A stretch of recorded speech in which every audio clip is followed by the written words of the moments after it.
$20 question here. What happened to the Middle Eastern attempts at enlightenment? I know they had advanced math at some point and trade. How about during the young Turk era of the Ottoman Empire?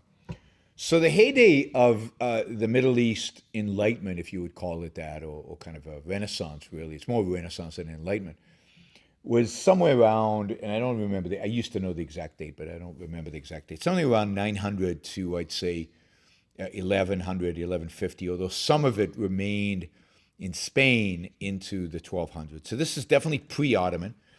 The Ottomans, while the Ottomans were wealthy, successful militarily, in a world of barbarians, they were the most advanced barbarians. But there wasn't a renaissance under the Turks. It was more they had a more advanced form of, they were still barbarians, but they were a little bit more advanced than everybody around them. But the Arab civilization, the period of civilization, was a period about 900 to 1100, something around that. And it was an era in which they had taken over many of the cities that had been part of the Byzantine Empire, particularly around Syria, what today is southern Turkey. And what they discovered when the Arabs invaded those places and took them over is they discovered amazing libraries in Greek. In Greek, they discovered the writings of Aristotle, they discovered the writings of Plato, they discovered the plays, and they started studying them. Right? In every people anywhere in the world, they're going to be people who are interested in ideas. There's going to be a certain percentage. There's going to be some people who are just interested in ideas, and they started studying these ideas, and they started discussing these ideas, and they were incredibly powerful. They just basically beaten every army they faced. They had taken over, and you can get a lot of this, by the way, from my history of the Middle East, my short history of the Middle East, which is on YouTube for free. So I encourage you to find that course where I get into a lot of this detail. But the Arabs had basically conquered the Persians. They'd gone way to the east. There's a lot of Muslims in India because they got all the way there, and ultimately even all the way as far as Indonesia and Malaysia. So they really went all the way east. On the west, they conquered Spain. Right, they'd gone all northern Africa was theirs. Spain was theirs. They had conquered.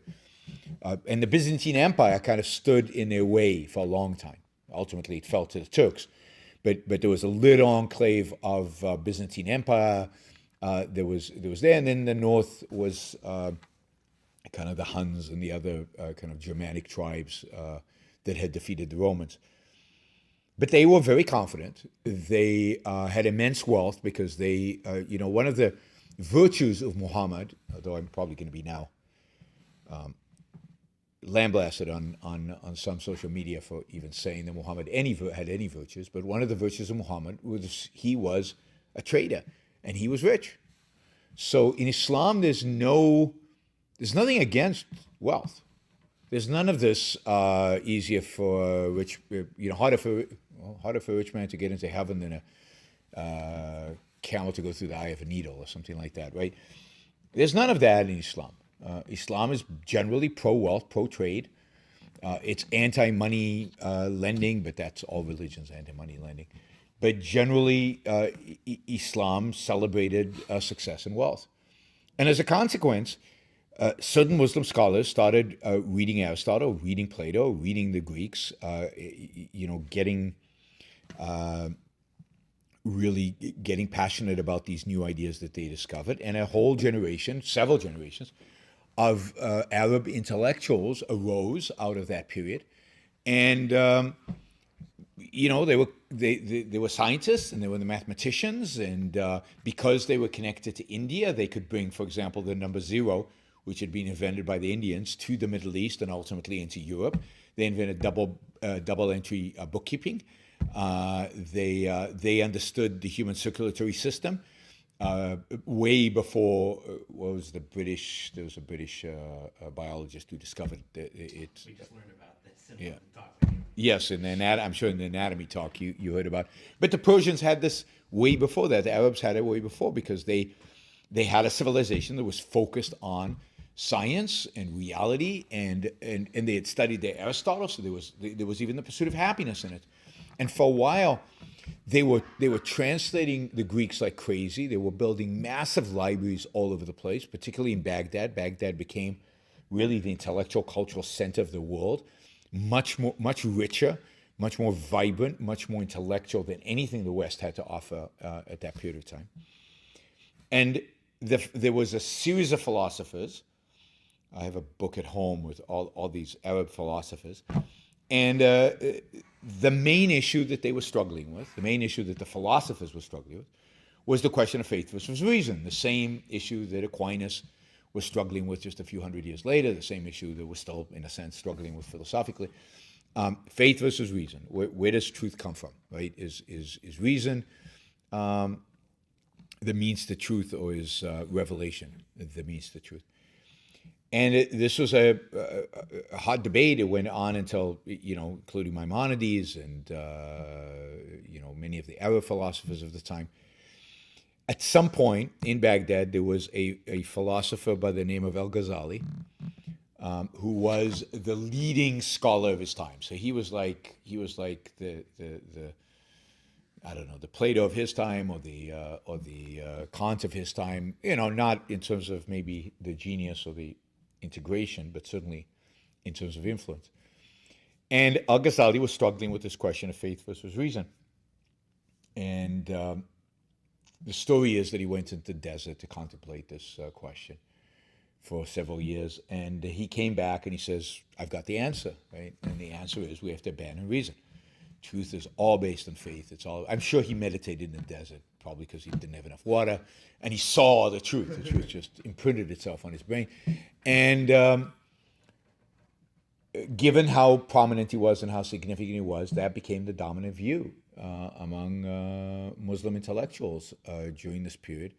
And within, I can't remember what it was, 50 years, something like that, they burnt the libraries. They got, civilization was basically subsiding dramatically in that part of the Middle East. And then was the Mongols. The Mongols showed up in Baghdad. They basically turned Baghdad into a pile of skulls. They killed everybody. And they destroyed the city. They destroyed the libraries. They went on to then fight I think the Egyptians ultimately stopped the Mongols' movement towards the west. But that was it. That was the end of the Muslim Enlightenment, or Renaissance. I think Renaissance is better. It still survived a little bit in Spain, so the Mongols never reached that far west. So Spain remained a vibrant center of intellectual pursuits. I think Averroes was in Spain during this period of time. Ultimately, the Christians learned a lot about Aristotle and Aristotle's writing by slowly conquering Spain and taking their libraries. Those libraries were never burnt. Those libraries were taken over by the Christians. At this point, Christianity was not at the point of let's destroy. Earlier, there have been periods where the Christians would have burnt down those libraries, just like, well, it's not clear that the Christians burnt down the Library of Alexandria, but it's a nice mythology anyway. But they didn't burn down the libraries in Spain. They actually adopted those books, translated them. So indeed, Aquinas read Aristotle not in the original Greek, but in Latin, which is what he would have read, translated from Arabic, which had been translated from Greek. So it is the Arabs who saved civilization, not the Irish, right? So it's there's that book, The Irish Saved Civilization.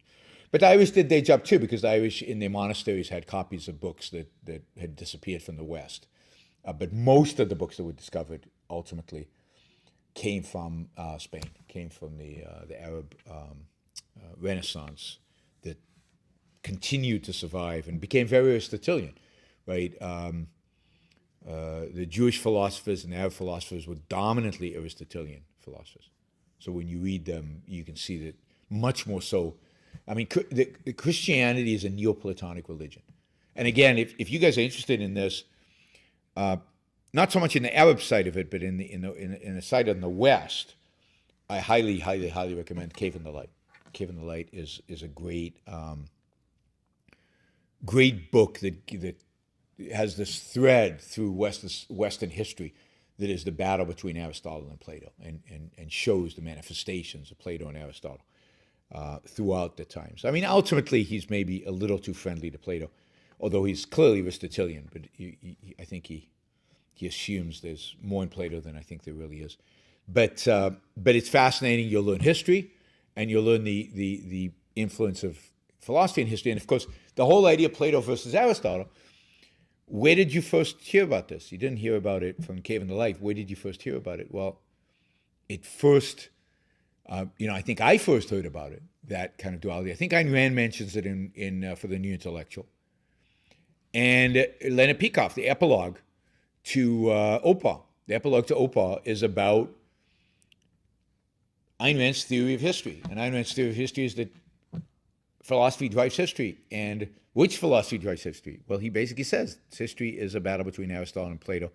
The epilogue is brilliant. I encourage you to read it. And then read The Cave in the Light, where he gives you a lot more detail. Leonard kind of just outlines what it looks like.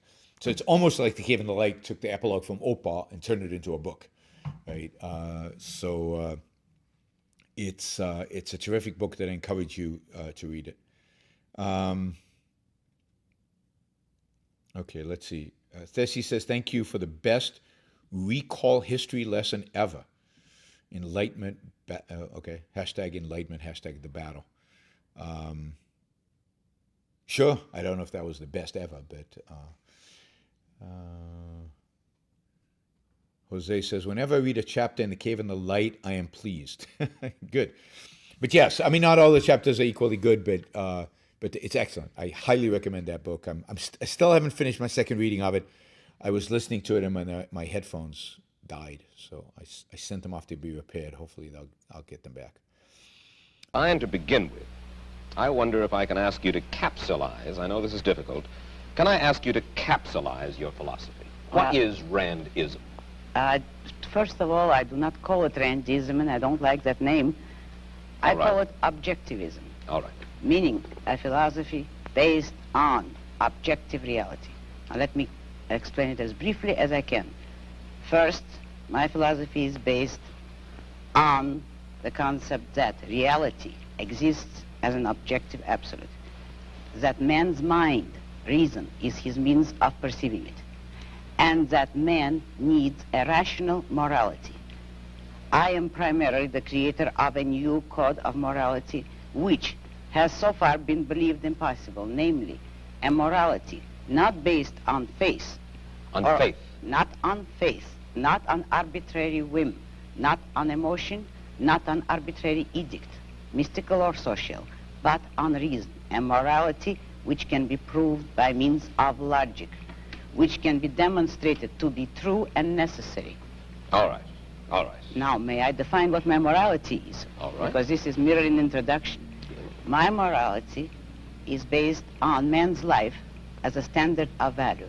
And since man's mind is his basic means of survival, I hold that if man wants to live on earth and to live as a human being, he has to hold reason as an absolute, by which I mean that he has to hold reason as his only guide to action, and that he must live by the independent judgment of his own mind, that his highest moral purpose is the achievement of his own happiness, and that he must not force other people, nor accept their right to force him, that each man must live as an end in himself and follow his own rational self-interest.